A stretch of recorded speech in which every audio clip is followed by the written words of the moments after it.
Selamat datang di video tutorial Figma untuk top coder Medan Figma Study Group. Pada video kali ini kita akan belajar bagaimana menggunakan auto layout. Auto layout adalah sebuah settingan frame yang lebih advance yang bisa kita gunakan untuk membuat desain kita itu UI elemennya lebih konsisten. Oke, langsung saja kita ke prakteknya. Ini ada 3 buah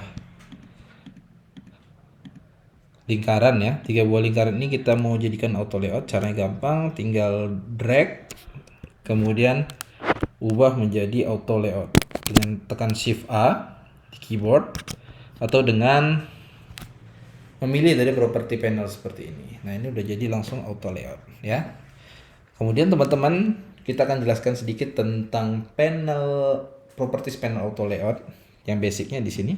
Ya, teman-teman bisa setting directionnya jadi vertical atau horizontal direction. Kemudian karena ini bentuknya seperti frame, jadi teman-teman bisa tambahkan stroke seperti di sini. Nah, ini. Kemudian teman-teman bisa setting ketiga lingkaran ini, jarak dari ketiga lingkaran ini ke frame-nya. Jadi paddingnya kita bisa setting horizontal paddingnya seperti ini. Misalnya 30. Kemudian vertikalnya juga kita bisa buat 30 seperti ini.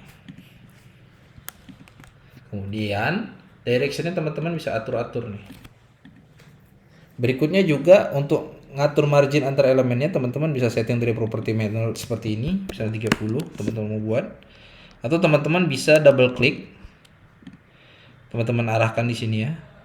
Sampai muncul tanda seperti ini. Teman-teman double klik, teman-teman bisa setting lagi. Seperti itu. Oke, kemudian auto layout itu kita bisa buat juga di dalam auto layout, jadi bisa nested deh, seperti list view seperti ini ya. Jadi ada auto layout di dalam auto layout. Kenapa? Supaya pengaturannya jadi lebih konsisten. Misalnya ini ada auto layout lingkaran dan rounded rectangle, ini kita coba duplicate. Nah, gitu. Ini bisa kita ilustrasikan seperti misalnya list message ya. Ada profile picture kemudian message-nya di sebuah chat apps misalnya. Ya, ini kita bisa auto layout kan juga. Caranya gampang ya, dengan drag kemudian tekan plus di sini auto layout.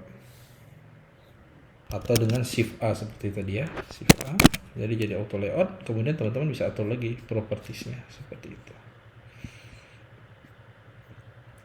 Kemudian kita akan bahas mengenai instance properties ya.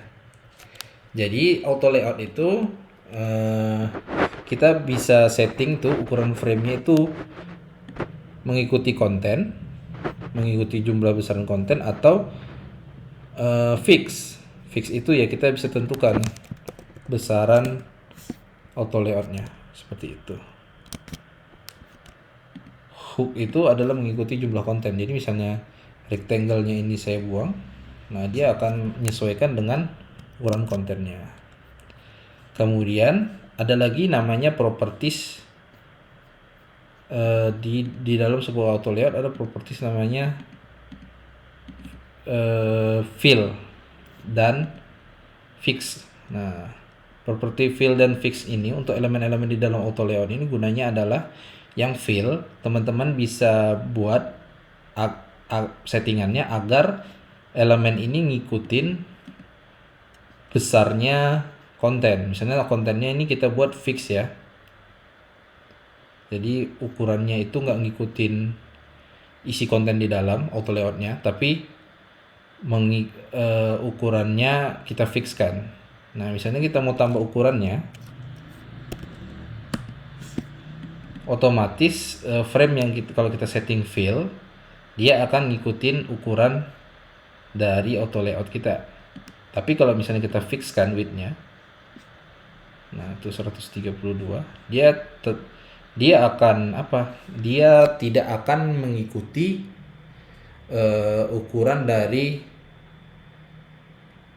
auto layoutnya. Tapi kalau kita ubah jadi fill, dia akan ngikutin sebesar apa auto layoutnya ya.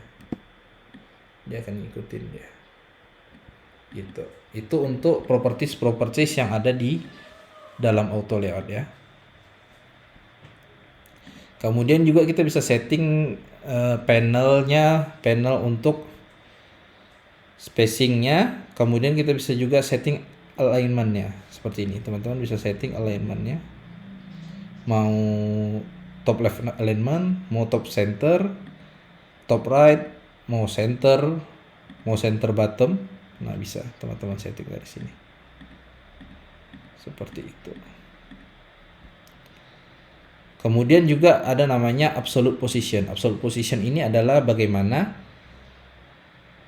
ada beberapa elemen khusus seperti notifikasi di email ini, dia tidak ikut aturan auto layout. Jadi kita bisa fixkan lokasinya. Misalnya seperti ini ya.